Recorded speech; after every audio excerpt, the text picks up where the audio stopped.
how do you feel about the Terminator sequels? Speaking of Arnie. You mean about the second sequel? Because in my list of in my brain, that's the only movie that exists.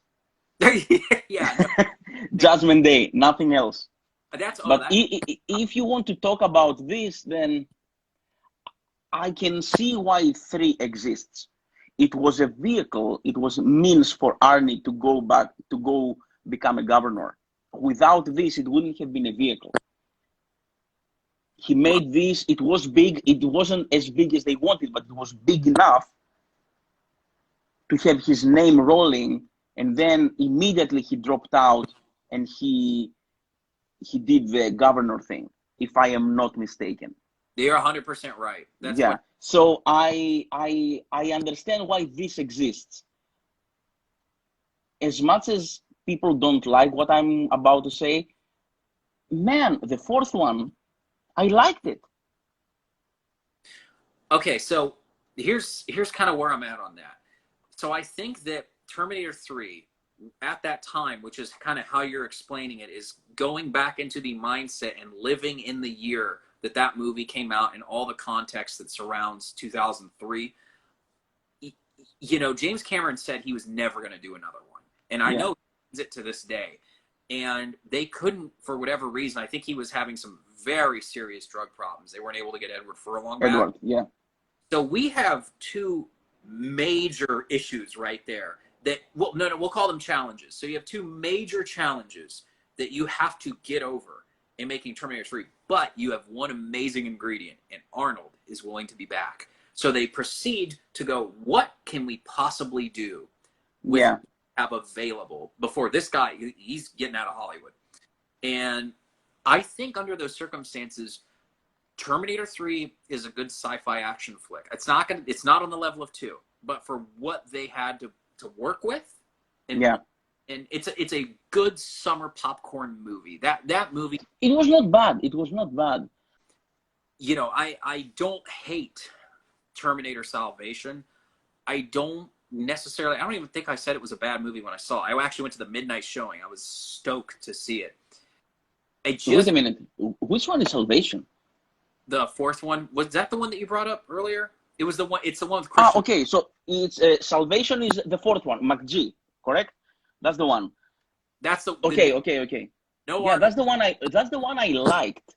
I don't know why, but I think it was a different approach because you rarely see the future as it is.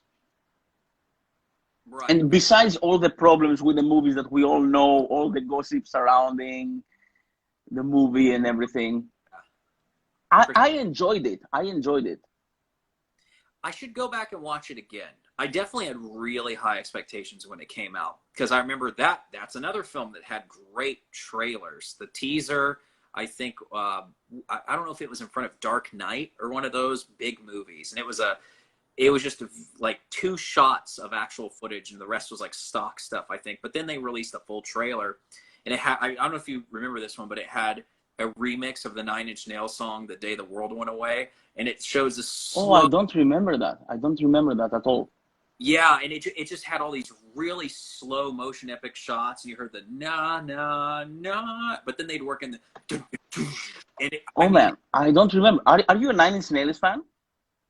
Yeah, I'm a huge... man, I didn't know that. I mean, you were my friend, but now you are becoming my best friend. 9 Inch Nails is on my top 5 list ever. Oh yeah, no, The Fragile for me is just... Oh man.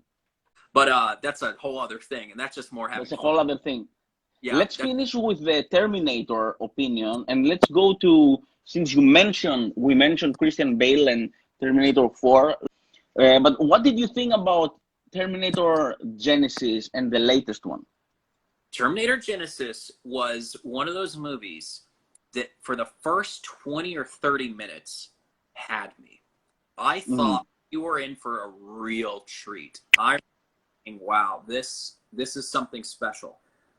And then, I'm not going to say it got terrible, but it just, not the same as Last Blood. That's a different animal. But it ran out of its steam. It did, I think directionally, it just didn't know where to go. It was almost the reverse of Last Blood. It seemed like they had this great idea, and somebody went, I need exactly how you're going to start this movie. And then, 30, 40 pages into the script, it's going to go here. And then they had a crucial moment where they went, okay, we're going to do another time jump to the future. Do we go to Terminator 2? Or are we going to be accused of being too cheap and retreading and doing a Back to the Future part? Or do we just try and build on something new? And it seemed like that is where the writer's block break happened. I am of the opinion that if you're going to revisit your movies, go all in. Like, go to Terminator 2. Just if you're already going there, you might as well just push it forward as far as you can. Yeah.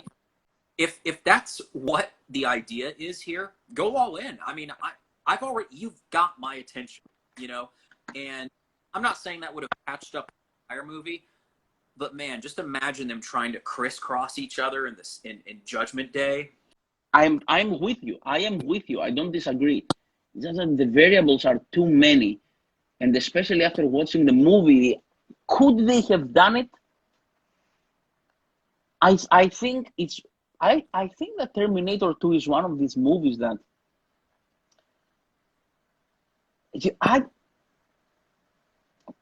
you cannot surpass. And I agree with you. I am already gonna stop you, and I'm gonna stop you, and I'm gonna tell you. I know no one is trying to surpass it. I know no one. But I think that's how the fan base of Terminator is so strong and so opinionated that they will always try to compare stuff, I guess. I agree. I think that everybody wants a taste of that high again. Everybody wants another hit of Terminator 2. And it's just like, look, man, they don't make that drug anymore. I'm sorry. And a lot of people wish they did.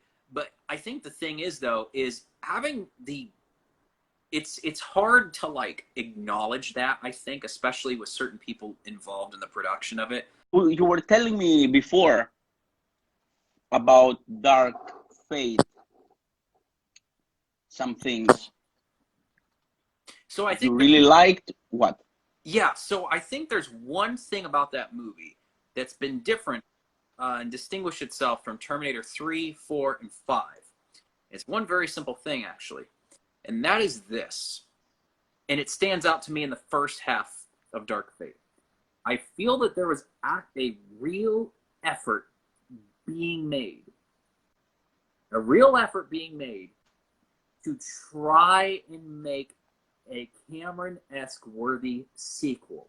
That does not mean that it was going to be achieved, mind you. That is a different discussion altogether.